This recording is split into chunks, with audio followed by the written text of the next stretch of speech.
짧고 굵은 이 단기 치료부터 장기 치료까지 모두 커버할 수 있도록 설계를 해봤습니다. 이해를 돕기 위해 세 가지 플랜을 기준으로 보장 범위의 차이점을 비교해 드리면서 뒷부분에서 보험료 차이도 함께 보여드릴게요.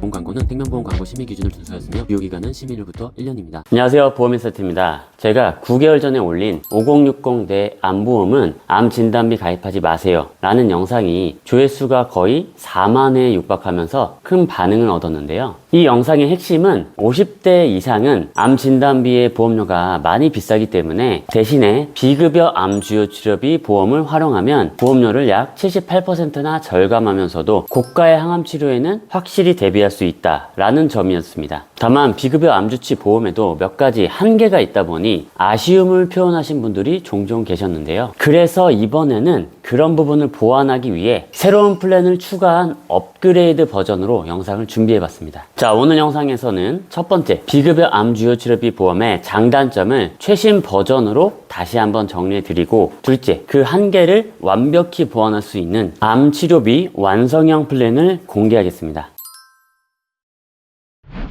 그럼 먼저 비급여 암주치 보험의 장단점부터 살펴볼 텐데요. 첫 번째 장점은 암 진단비보다 78%나 저렴하다. 앞서 보신 것처럼 동일한 3천만 원 보장받는 기준으로 비교를 했을 때 비급여 암주치는 암 진단비보다 무려 약 78%나 저렴했습니다. 특히 5060대의 경우 암 진단비 보험료 부담이 상당히 크기 때문에 이 부분이야말로 비급여 암주치의 가장 큰 강점이라고 할 수 있습니다. 그리고 장점 두 번째는 장기간에 걸친 항암 치료까지 확실하게 보장합니다. 암 진단비는 진단 시 단 한 번만 지급되고 그걸로 보장이 끝나는 반면에 비급여 암주치는 10년형 또는 보험 만기형으로 설계할 수 있는데요. 즉, 암 진단 이후에도 10년 동안 혹은 보험이 끝나는 만기까지 암이 재발을 하거나 전이가 되거나 심지어 두세 번 다시 발생하더라도 그때마다 지속적으로 보장을 받을 수 있다는 뜻입니다. 예를 들어 설명드릴게요. 보험 가입 후 대장암 진단으로 로봇 수술과 표적항암 치료를 받았던 분이 3년 뒤 유방암이 새로 진단되어서 약물 치료를 받고 그로부터 10년 후 유방암이 재발해 면역항암제 치료까지 받았다면 과연 이런 경우는 비급여 암주치 보험에서 총 얼마의 보장을 보험금을 받을 수 있을까요? 만약 암 진단비만 가입돼 있었다면 3천만 원 딱 한 번 받고 보장이 끝났을 겁니다. 하지만 비급여 암주치로 준비를 했다면 총 1억 5천만 원까지 보장받을 수 있었을 겁니다. 즉, 지급 보험금이 무려 5배 차이가 나는 셈인데요. 근데 항암 치료를 그렇게 오래 받는 경우가 흔한가요? 이렇게 의문을 가지실 수 있지만 최근 암 치료의 흐름 자체가 완전히 달라졌습니다. 다음 내용은 서울대병원 암병원장이 직접 인터뷰에서 밝힌 부분입니다. 최근 수억 원짜리 면역항암제를 맞는 환자들이 급증을 했는데 병원과 건강보험 시스템은 그대로입니다. 이전의 항암치료는 4에서 6사이클로 두세 달이면 끝나는 경우가 많았지만 이젠 면역항암제를 3주 간격으로 2년 이상 맞는 환자가 늘고 있다며 병원에서 장기간 치료를 받는 과거에는 없던 새로운 환자군이 생긴 셈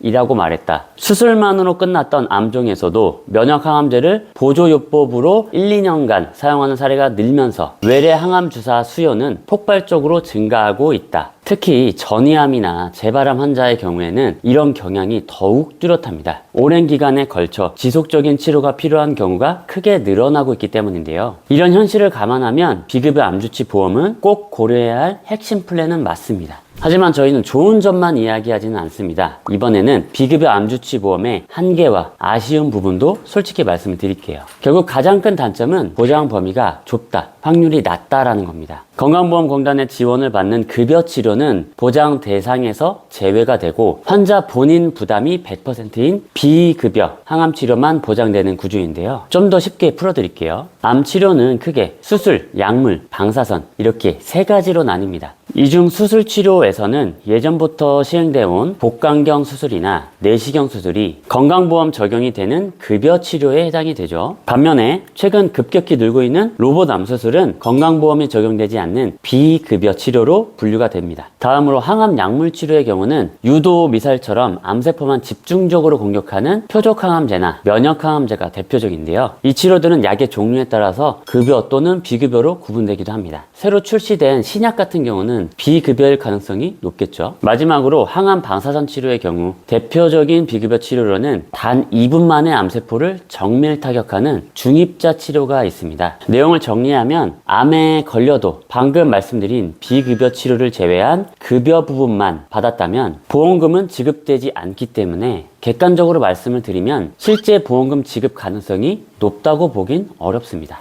물론 이런 단점에도 불구하고 보험료가 매우 합리적이고 대형 리스크에 대해서는 확실히 보장된다는 이유로 저도 가입을 했고 지금도 많은 분들이 꾸준히 문의를 주고 계시는데요. 하지만 동시에 보험료는 합리적으로 유지를 하면서도 보장 범위는 조금 더 넓히고 싶다 라고 말하는 소비자분들의 요청도 계속 이어졌습니다. 그래서 저희가 수개월간의 고민과 검증을 거쳐서 드디어 오늘 그 해답을 공개하려고 합니다.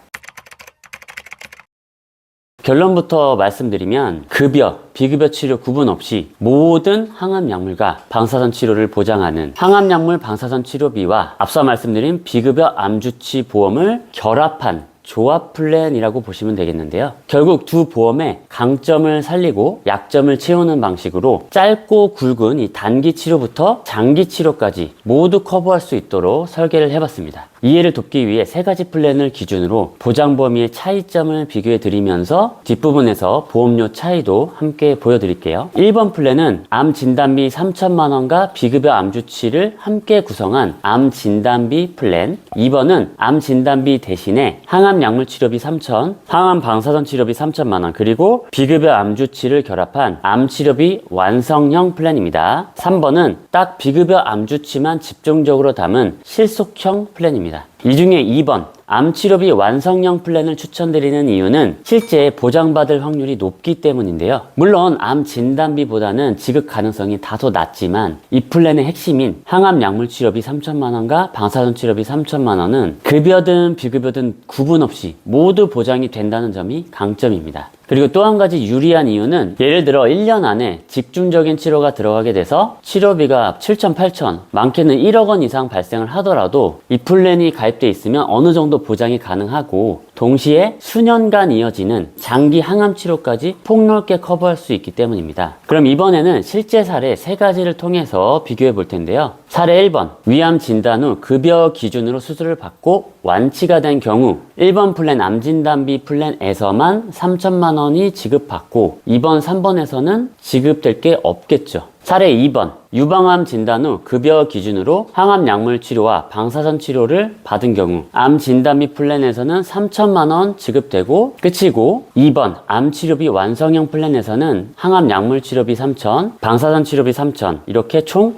6천만 원을 지급받을 수 있습니다. 사례 3번, 폐암 진단 후 전이와 재발이 반복되어서 3년간 비급여 항암 약물 치료를 받은 경우입니다. 1번 플랜에서는 암진단비 3천 나오고 비급여 암주치에서 연 5천만 원씩 총 1억 8천만 원이 나옵니다. 2번 플랜에서는 약물 방사선 치료비 포함해서 비급여까지 총 2억 1천만 원이 나오죠. 3번 플랜에서는 비급여 암주치 단독형으로 1억 8천이 지급됩니다. 물론 케이스마다 차이는 있지만 초기 암처럼 간단히 치료로 끝나는 경우를 제외한다면 암 치료비 완성형 플랜이 장기 치료와 재발 상황에 더 유리한 선택이 될 수 있다고 생각합니다. 그런데 보험료도 합리적이죠. 물론 3번 비급여 암주치 실속형에 비해서는 보험료는 약간 상승하지만 암 진단비를 넣는 플랜보다는 훨씬 경제적이면서 가격 대비 보장 효율이 가장 뛰어난 조합이기 때문입니다. 그리고 만약 1번 플랜과 동일한 보험료 조건으로 맞춰서 제가 설계를 했다면 2번 플랜의 항암약물 방사선 치료비 3천만 원을 훨씬 더 높여서 설계할 수도 있었겠죠. 결국 이 플랜은 가격, 합리성, 보장 범위, 폭, 보장 크기, 깊이 이 3가지 균형을 모두 갖춘 말 그대로 3박자 완성형 설계라고 자신있게 말씀드릴 수 있습니다. 자, 마지막으로 어떤 분들한테 적합한지 말씀드리고 마무리할 텐데요. 1번 암진단비 플랜은 첫 번째 40대 이하 암진단비가 좀 저렴하신 분들, 그리고 기존의 암진단비가 전혀 없어서 니즈가 있는 분들은 고려해 보시고요. 2번 암치료비 완성형 플랜은 50대 이상 암진단비가 부담되는 분들 또는 항암 치료를 좀 더 꼼꼼하게 제대로 보장받고 싶은 분들 고려해 보시면 좋을 것 같습니다. 마지막 3번 비급여 암주치 플랜은 기존의 암보험 대비가 어느 정도 많이 돼 있으신 분들 또는 보험료를 좀 최소화하고 싶은 분들, 실속형으로 가져가고 싶은 싶은 분들은 고려해보시면 좋을 것 같습니다. 오늘의 인사이트 한마디입니다. 여러분, 보험에 정답은 없습니다. 누군가에게는 암 진단비가 최선일 수 있고, 누군가에게는 암 치료비 완벽 플랜이, 또 다른 분에게는 비급여 암주치가 최선일 수 있습니다. 중요한 건 본인의 상황에 맞는 선택을 하는 겁니다. 내 생애의 마지막 암보험을 가입한다는 생각으로 신중하게 준비하실 분들이 계시다면 저희 보험인사이트에 문의를 남겨주세요. 여러분의 상황을 꼼꼼하게 분석해서 가장 적합한 플랜을 제안드리겠습니다. 그리고 다음 영상 이어서 보시면 5060 뇌심장보험 가입 요령에 대해서 확인하실 수 있고요. 그럼 긴 영상 시청해주셔서 감사합니다. 보험 광고는 생명보험 광고 심의 기준을 준수하였으며 유효기간은 심의일부터 1년입니다.